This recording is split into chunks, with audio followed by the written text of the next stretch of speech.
অবশেষে ঢাকা বিশ্ববিদ্যালয়ে জাতীয় কবি কাজী নজরুল ইসলামের কবরের পাশেই চিরনিদ্রায় শায়িত হলেন ইনকিলাব মঞ্চের মুখপাত্র ও জুলাই যোদ্ধা শরীফ ওসমান হাদী। রাজধানীর মানিক মিয়া এভিনিউয়ে তার জানাজা শেষে সবাই ছুটে আসেন ঢাকা বিশ্ববিদ্যালয়ের মসজিদ প্রাঙ্গণে। এই জুলাই যোদ্ধাকে শেষ বিদায় জানাতে ঢাকা বিশ্ববিদ্যালয় এলাকায় নামে লাখো মানুষের ঢল।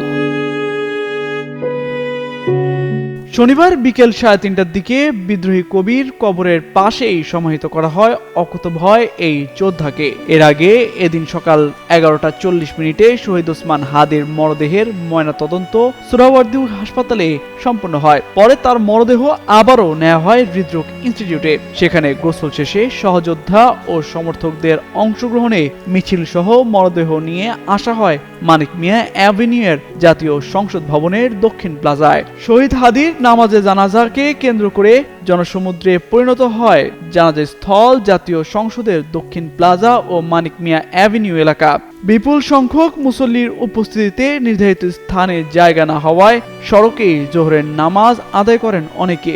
দুপুর 1:30টার দিকে জানাজা শুরুর আগেই সংসদ ভবনের আশপাশের সড়ক, ফুটপাত ও খোলা জায়গা কানায় কানায় পূর্ণ হয়ে যায়।